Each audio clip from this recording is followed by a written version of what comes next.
6 times. 6 interruptions, each one sharper, more impatient than the last. Stephen Miller's voice sliced across the room like a blade, cutting Jasmine Crockett mid-thought, mid-argument, mid-truth. His interruptions weren't just rude, they were calculated. He leaned forward, his eyes narrowed, the kind of gaze that told the world he wasn't interested in hearing, only in silencing. And yet, Crockett sat there, unflinching, her hands folded, her posture steady. Each time he tried to drown her out, her silence grew heavier, almost defiant, as though she was letting him dig his own hole deeper with every word he stole. By the 6th interruption, you could feel the tension vibrating in the air. Even the cameras seemed to tighten their focus, locking on the collision course neither of them could avoid. This wasn't a clash over policy bullet points or dry procedure. This was something raw. It was the arrogance of a man who had built a career on talking over people he thought didn't deserve a voice, colliding with the resolve of a woman who had spent her life fighting for the silenced. Miller raised his hand, waved dismissively, like swatting away an inconvenience. Crockett's eyes didn't flinch. They locked onto him, a quiet fire behind them, as if to say, "I see exactly what you're trying to do, and you're about to regret it." By now, the audience could feel it too. This wasn't just another hearing. This was theater, history, and reckoning all at once. People watching from home shifted forward in their seats, waiting for the explosion. And in that room, for just 1 second, the noise fell away. Miller's words hung in the air, smug and heavy. Crockett inhaled, her lips parting as though she had been waiting for this precise moment all along. 6 interruptions, 6 stolen moments, but the seventh was no longer his. It belonged to her. And what she unleashed next would not only shut him down in that chamber, it would ripple far beyond those walls, echoing across a country hungry for dignity, tired of arrogance, and desperate for someone to finally say what needed to be said. But before we get to the moment that destroyed Stephen Miller, we need to understand how this battle even began. It would be easy to think of this clash as nothing more than a heated exchange between two politicians, but the truth ran deeper, far beyond the walls of that hearing room. This wasn't just about a man interrupting a woman. This wasn't even just about Stephen Miller trying to hold on to his old playbook of intimidation. No, this was about two Americas colliding right in front of our eyes. On one side stood Miller, the polished architect of exclusion, a man who had built his reputation on walls of words, walls of policy, walls meant to divide. For years, his voice had carried weight in backrooms of power, crafting language that reduced people into statistics, drafting policies that turned families into strangers. To Miller, silence wasn't an accident, it was a strategy. And silencing Jasmine Crockett was just the latest extension of that same plan. On the other side sat Crockett, her presence rooted in something entirely different. She was not born into the velvet corridors of influence. Her power came not from inherited privilege, but from the fight, the grind of courtroom battles, the sting of being underestimated, the resilience demanded by every door slammed in her face. Her very existence in that chamber was proof that dignity could rise from struggle, that a new America, louder, prouder, unafraid, was finding its voice. This was never just about a microphone. It was about who gets to be heard in America, who was interrupted and who was allowed to finish their sentence, who history listens to and who it erases. Every time Miller's voice collided with Crockett's, it carried centuries of echoes. The plantation owner speaking over the enslaved, the boss dismissing the worker, the gatekeeper telling the newcomer their story didn't matter. And every time Crockett met his interruption with unbroken composure, she wasn't just holding her ground. She was holding the ground for millions who knew what it meant to be cut off before they finished speaking. For viewers, the stakes became clear. This wasn't about a technical exchange. It was about whose story would define the future. Would it be Miller's America, where the loudest, most privileged voice prevails, or Crockett's America, where voices long dismissed finally claimed their full weight? As the cameras rolled, you could sense the symbolism stretching wider than the room. This was a test, a performance, and a parable all in one. To some, Miller was defending the old order. To others, Crockett was carrying the torch of a new generation, a multicolored, unapologetic America that refused to be silenced again. And to everyone watching, there was one unshakable truth. This confrontation mattered because it was bigger than them both.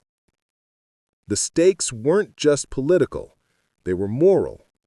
They spoke to whether dignity could still stand against arrogance, whether truth could still outlast noise.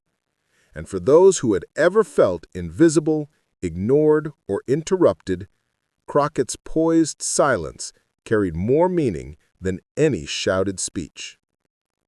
But here's what no one could predict.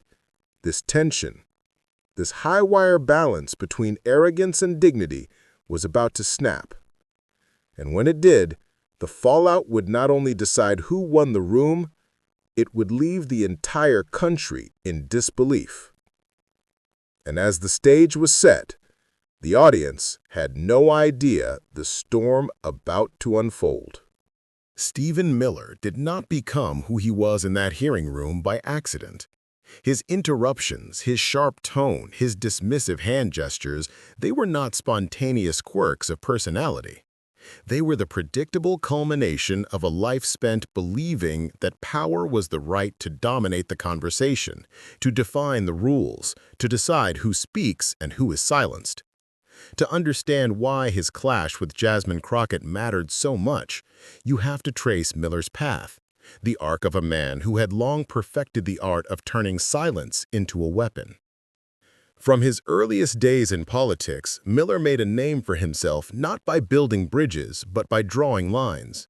At Duke University, his speeches were designed to shock, not to persuade. He railed against multiculturalism, attacked student groups advocating for diversity, and insisted that America was a nation under siege from those who didn't look like him, think like him, or speak like him. Even then, the pattern was clear. He thrived on provocation, on dismissing other voices as illegitimate. His words weren't just arguments, they were attempts to shrink the space for anyone who dared to disagree.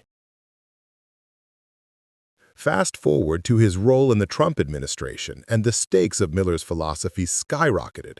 No longer was he debating fellow students on campus lawns. Now his interruptions took the form of policy memos. His dismissiveness became law. The travel ban, separating children from their parents at the border, reducing refugee admissions to historic lows, all carried Miller's fingerprints. Where once he had simply spoken over classmates, he now sought to silence entire communities through the machinery of government. And in every policy, every speech, the same theme rang out. Miller believed certain voices didn't deserve to be heard. Immigrants, too foreign. Refugees, too risky. Dissenters, too weak. It was always Miller's voice first, Miller's worldview imposed, Miller's America defended against the supposed threat of diversity. For him, interruption wasn't rude, it was survival. It was the only way to keep control. But herein lie the hypocrisy. The man who built his career silencing the vulnerable now found himself trying to silence Jasmine Crockett, a black congresswoman whose very presence embodied the voices he had spent a lifetime pushing to the margins. It was almost poetic. In his mind, this was just another interruption, another dismissal, another attempt to keep power tilted in his direction. But for everyone watching, the symbolism was impossible to ignore. The silencer had finally met someone who refused to be muted. Miller's arrogance in that moment wasn't just about Crockett. It was about the privilege of a man who had always assumed the floor belonged to him. His confidence was less about intellect and more about entitlement, the assumption that speaking over someone was the same as winning an argument. To him, domination was victory. listening was weakness. And yet, for all his sharp words and cutting interruptions, Miller didn't realize how much the world had changed. The old playbook of bulldozing opponents with arrogance no longer worked in an age where every interruption was broadcast, clipped, shared, and scrutinized by millions. His tactics, once effective in smoke-filled rooms, were now exposed in the bright glare of cameras and live streams. What once looked like control now looked like insecurity. What once passed as confidence now reeked of desperation. For years, Miller had been the voice of suppression and privilege, the strategist who believed that the fewer people heard from, the better. He embodied an America that preferred silence over inclusion, control over dialogue. But here he was, in real time, proving that the habits of a lifetime cannot be hidden. 6 times he cut her off, each time revealing not his strength, but his fear. Because beneath the arrogance lay the truth. Miller feared voices like Crockett's, voices that rose from lived experience, voices that cut through the scripted talking points, voices that spoke for communities he had tried to erase. He knew what her words could do if they were allowed to land uninterrupted. And that is why he tried so hard, so relentlessly, to stop them. But history has a sense of irony. The man who once wielded silence as his greatest weapon now exposed himself as its prisoner. For all his interruptions, for all his attempts to shut her down, he could not prevent the inevitable. He could not stop the shift that was coming. Jasmine Crockett's story did not begin in the marbled halls of Congress, nor in the glare of national cameras. Her roots stretched back to something much more ordinary and much more powerful. She came from the kind of working-class background where dreams weren't handed to you on polished silver trays, but wrestled into existence through persistence and grit. Raised in a world where being underestimated was a daily reality, Crockett learned early that silence was not an option. To be heard, she had to fight for every syllable, every inch of space. That fight shaped her voice, not just loud, but unyielding. Long before she sat across from Stephen Miller, Crockett cut her teeth in courtrooms where the stakes were survival. As a public defender, she faced down systems designed to bury her clients in paperwork, bureaucracy, and hopelessness. Her opponents weren't just prosecutors, but the very machinery of a justice system that too often assumed guilt before innocence. Yet case after case, she pressed forward, demanding that even the most overlooked be granted the dignity of due process. Each closing argument, each cross-examination was more than a legal maneuver. It was practice for the day when she would need to stare down the sneering interruptions of someone like Miller. But Crockett's story was not only about law, it was about identity. As a black woman in America, she carried on her shoulders generations of voices dismissed, discounted, and drowned out. She knew the sting of being spoken over, the insult of having her expertise brushed aside by men who mistook arrogance for authority. Those moments didn't break her, they forged her. Every time she was underestimated, she sharpened her resolve. Every time she was cut off, she learned to return with a line so sharp it could not be ignored. Her rise into politics wasn't a climb up a gilded ladder, it was a march through fire. She became a state legislator, then a congresswoman, not by aligning herself with the powerful, but by standing with the powerless. Her voice, rooted in lived experience, became a megaphone for those who rarely had the chance to speak.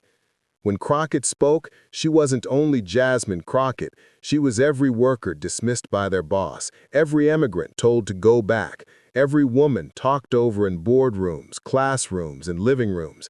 Her strength was collective, her courage was contagious. And this, perhaps, was what made her so dangerous to men like Stephen Miller. She wasn't just an individual, she was a mirror reflecting everything he had tried to suppress. When she walked into that chamber, she carried more than her own words. She carried the weight of communities who had fought for centuries to be heard.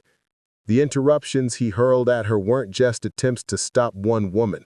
They were attempts to stop a history of struggle from finding its voice in the present. To the audience watching at home, Crockett embodied something deeply familiar. She was the friend who refused to be silenced at the dinner table, the colleague who finally spoke up in the meeting, the neighbor who stood against injustice even when it was easier to stay quiet. She reminded viewers of themselves, not in her titles or power, but in her resilience. Protectiveness stirred in those watching because they knew what it felt like to be in her shoes. And when Miller cut her off, it felt like he was cutting them off too. But Crockett was not fragile. She was deliberate. Each moment of composure in the face of Miller's arrogance wasn't passivity, it was preparation. She wasn't losing ground by letting him speak. She was setting the stage for the line that would end him. She knew that sometimes the most powerful thing a person can do is to wait, let the noise exhaust itself, and then drop the truth so cleanly that it slices through the chaos. Her journey to that moment was written in the countless times she had been underestimated, the endless times she had been told no, the quiet strength it took to walk into rooms where she was the only one who looked like her. Those scars became her armor. Those battles became her weapon.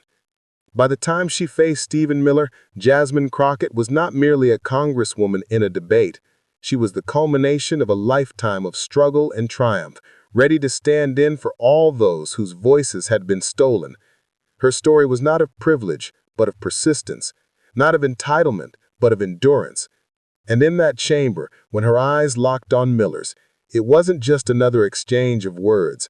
It was history colliding with history, a reckoning long overdue. And when the two finally faced off, it wasn't just another debate. It was destiny. The chamber was tense before a single word left her lips. Jasmine Crockett leaned forward, paper spread before her, voice steady, eyes locked on the task at hand.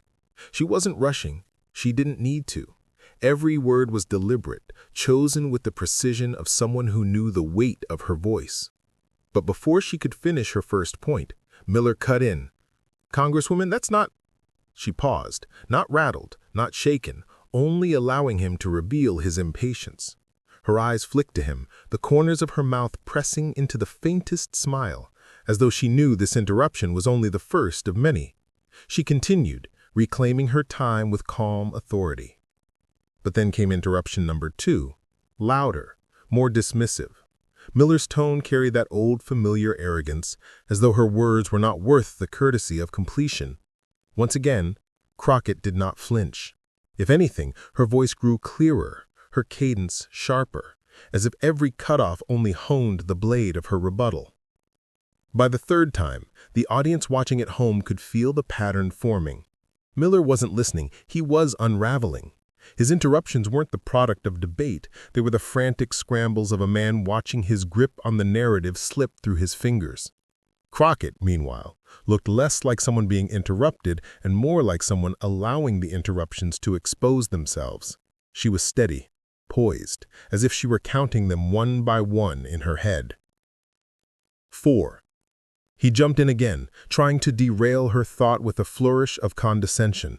His words weren't about substance, they were about control, the performance of silencing. Crockett's answer was silence itself. Not flustered, not defensive, just a pause that let his arrogance hang naked in the air before she resumed, reclaiming her space with the authority of someone who knew she represented more than just herself. By the 5th interruption, Miller was no longer subtle.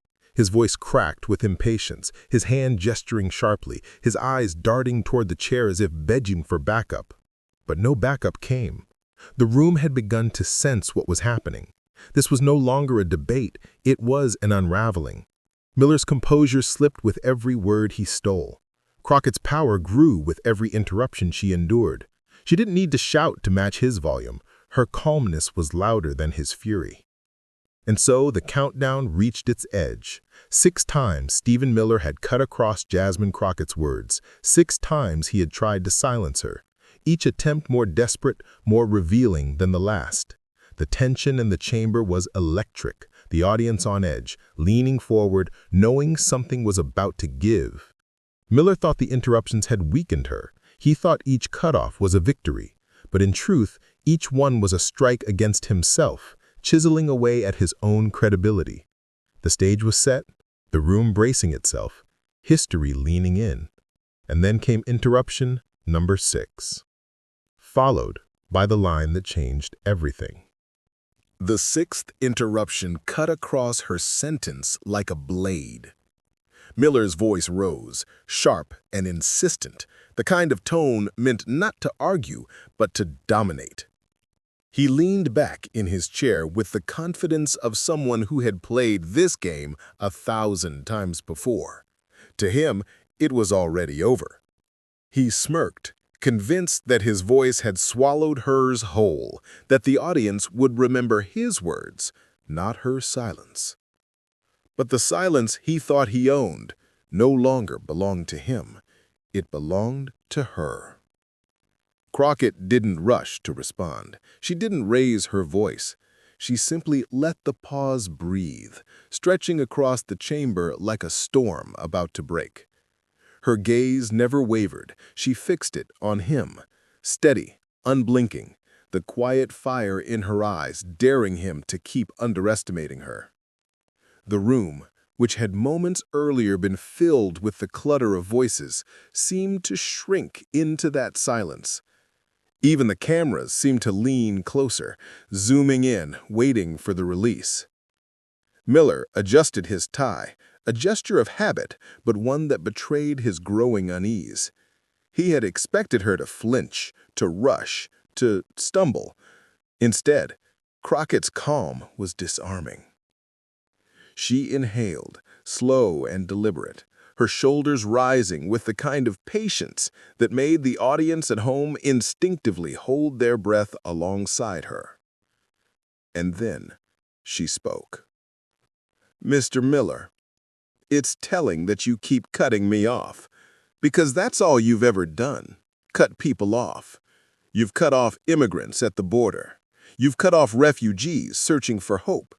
You've cut off families who just wanted to stay together. And now you're trying to cut me off too. But here's the thing.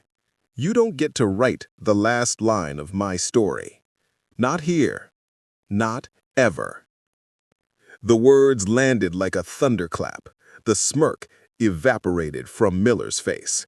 His mouth opened, then closed again, but no sound came. The silence that followed was not his. It was hers, and this time it was triumphant. For a moment, the room seemed suspended in midair. The audience inside the chamber shifted in their seats, some suppressing knowing smiles, others wide-eyed, as if they had just witnessed a verdict handed down not by law, but by truth itself. The power dynamic that Miller had tried to force collapsed instantly. His interruptions, once sharp weapons, now looked like childish flails. Her words stripped him bare, exposing not strength, but fear. And then came the ripple. First, a low murmur of approval echoed through the chamber. Reporters scribbled furiously, eyes darting up from their notepads in disbelief at the sharpness of her line. Phones were raised, fingers flew across screens, tweets composed in real time. Crockett just ended Miller. Clips were clipped, captions were written. Within minutes, the moment would be everywhere.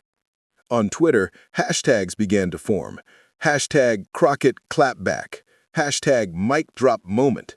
Hashtag Truth Over Noise. TikTok flooded with edits, Crockett's words replayed over dramatic soundtracks, captions in bold, "Not here, not ever." On Instagram, the still frame of her calm, resolute face against Miller's faltering smirk spread like wildfire. Memes were born instantly, side-by-side images of his interruptions against her final hammer. The internet knew what it had just seen, a shift, a reversal, a reckoning. And while the online world erupted, Miller sat frozen, his confidence shattered. He adjusted his papers, tried to lean back as though unaffected, but the tremor in his hand betrayed him. The more he tried to appear unfazed, the clearer it became. He had been defeated, not with volume or force, but with clarity and composure. His armor of arrogance had been pierced by a single sentence. Crockett didn't gloat. She didn't need to. She simply let the silence stretch a moment longer, then calmly resumed her statement as though nothing had happened. That was the real power. She didn't just win the exchange, she owned the aftermath.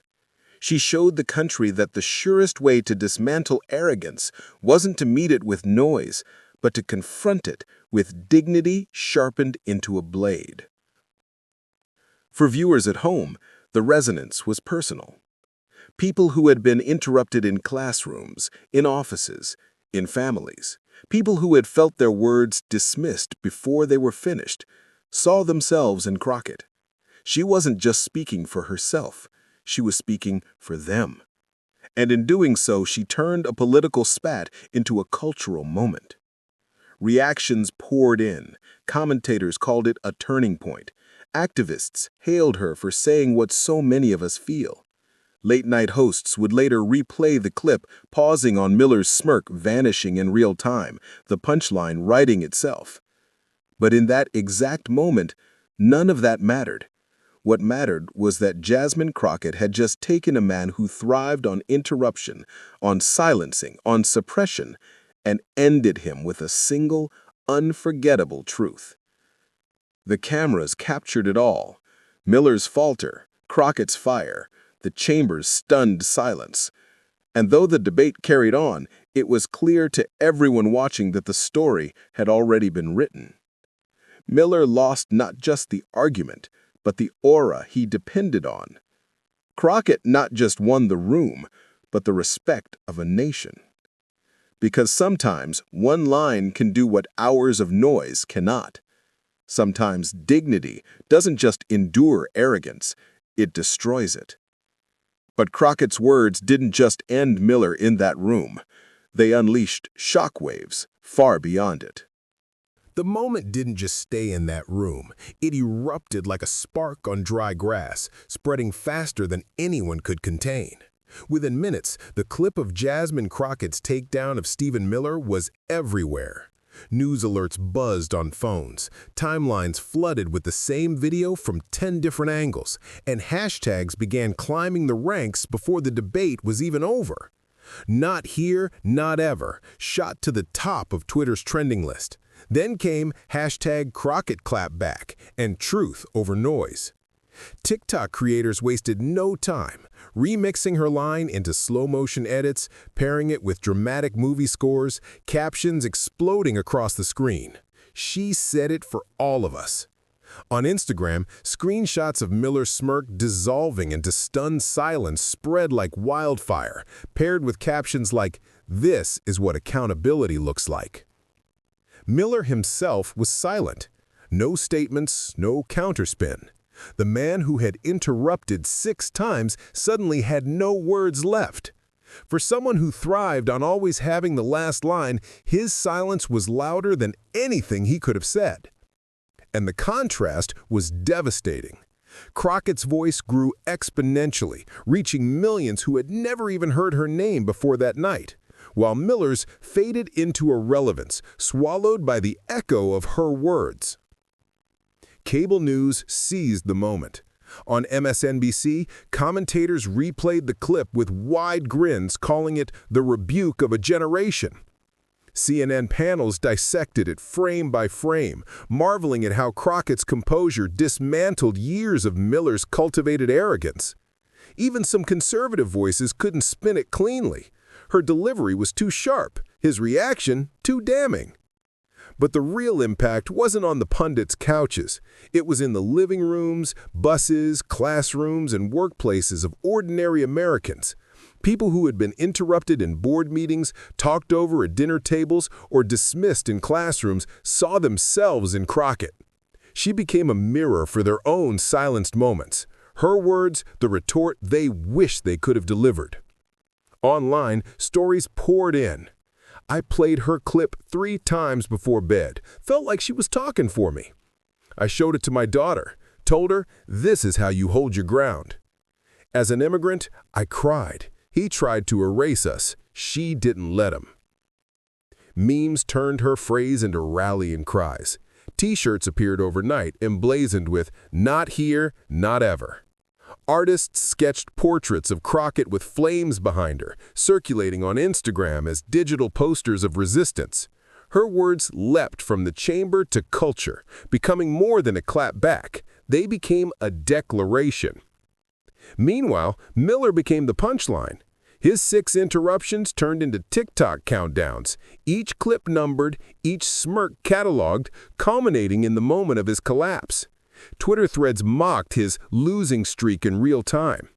The man who had built a career on dominating others was now immortalized in memes as the face of fragile arrogance. But beneath the jokes and viral content, something deeper was stirring. Crockett's moment wasn't just entertainment, it was validation. For a progressive audience used to watching figures of privilege bulldoze their way through conversations, this was a rare and cathartic reversal. A black congresswoman, poised and unflinching, had taken the weapon of interruption and turned it into her victory. Everywhere, people repeated her final line. Teachers quoted it in classrooms. Activists used it at rallies. Parents repeated it to their kids as encouragement. It wasn't just a phrase anymore. It was an anthem of dignity, a refusal to be erased, a statement that resonated across identities and struggles. Miller's silence only amplified the effect. He had nothing left to say that wouldn't sound hollow against the clarity of her truth. His absence from the conversation became its own kind of confession. He had been beaten, not just rhetorically, but symbolically. Crockett didn't just silence him in that chamber, she silenced him across the nation. The viral wave carried her beyond politics into pop culture. Late-night comedians replayed the clip with comedic sound effects.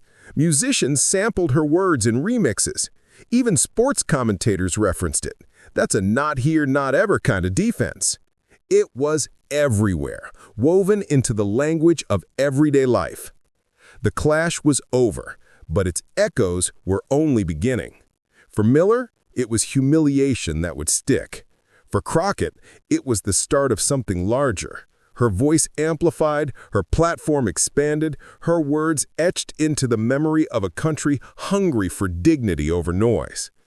And yet, beyond the laughter, beyond the memes, beyond the trending hashtags, something more serious lingered. Because this showdown wasn't just about one exchange, one man silenced, one woman victorious.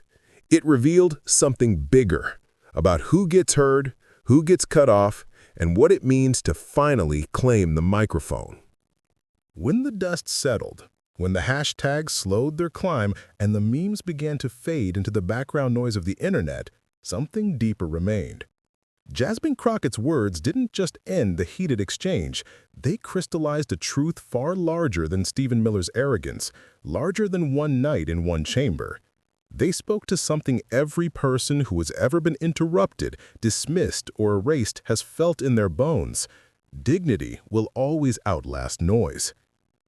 Her calm composure against his fury became a living metaphor for the America we're still struggling to build. One side clings to privilege, demanding the microphone, cutting off voices that dare challenge the old order. The other side insists, not with arrogance, not with domination, but with resolve, that the right to be heard is not negotiable. Crockett didn't just argue a point, she embodied it. She showed that when truth stands tall, even in the face of 6 interruptions, it cannot be drowned out. This moment was never just about her and Miller. It was about the people she represents. The immigrants who crossed oceans only to be told their accents made them lesser. The black women who walk into boardrooms and find their ideas stolen mid-sentence. The workers whose lived experiences are brushed aside by those in power. Every interruption she endured on that stage was familiar to millions, and every calm rebuttal was a victory on their behalf. For viewers who know what it feels like to be silenced, Crockett's stand was more than political theater. It was validation. She didn't only speak for them, she spoke with them. Her words echoed in classrooms, living rooms, kitchens, and buses, where ordinary people repeated them like a shield. Not here, not ever. It was a reminder that their voices are not interruptions to the story of America, they are the story. And that truth carries a warning too. Because Miller's behavior wasn't an isolated outburst, it was a symptom of something embedded in our politics. The belief that some voices matter less, that dignity can be trampled, that power belongs to the loudest rather than the most just. Crockett's response cut through that illusion. She showed that arrogance is brittle. It cracks when faced with authenticity, with the courage to stand steady while others unravel. In that sense, her final line was not an ending, but a beginning. It became a call to every viewer who has ever been shut down or overlooked. It dared them to reclaim their voices in their own lives. It told them, the microphone belongs to you too. The interruption is not the end of your sentence. That is why her words soared far beyond politics. They reminded us that democracy is not built on who can shout the loudest. It is built on who can stand with dignity, who can endure the noise and still speak the truth. Crockett reframed the clash into a lesson for us all. Arrogance may demand the stage, but dignity commands the future. And so, as the chamber fell silent that night, a deeper sound rose, a collective exhale from millions watching, finally seeing themselves not as the interrupted, but as the powerful. Crockett turned a hostile moment into a universal truth, that your voice matters no matter how many times they try to silence you. And that brings us to why this video exists. Stephen Miller tried to cut Jasmine Crockett off 6 times. 6 times! But it wasn't his interruptions that people remembered. It was her last line, the one that destroyed his arrogance and reminded the nation what dignity sounds like. That's the moment that lives on. Not his smirk, not his noise, but her truth. And here's the thing. This channel doesn't just replay political clashes. It preserves the moments where dignity triumphs, where arrogance collapses under the weight of honesty, where the silenced finally speak louder than the ones trying to shut them down. If you felt even a flicker of pride watching Crockett stand her ground, then you are part of something bigger than just a view count. You are part of a movement that insists voices like hers matter. Voices like yours matter. So here's my ask. If you believe arrogance should never win over dignity, if you believe truth should always cut through the noise, then don't just watch, act. Hit like so this story travels further. Subscribe so you're part of a community that values courage over cruelty. Share this video so others who have been silenced know they're not alone, and so more people see that arrogance is not destiny. It is fragile and it falls. Stephen Miller may have tried to control the microphone, but Jasmine Crockett claimed history. And together, when we raise voices like hers, we ensure that history keeps bending toward dignity, toward justice, toward us. You've heard her line? Now it's your turn to carry it forward.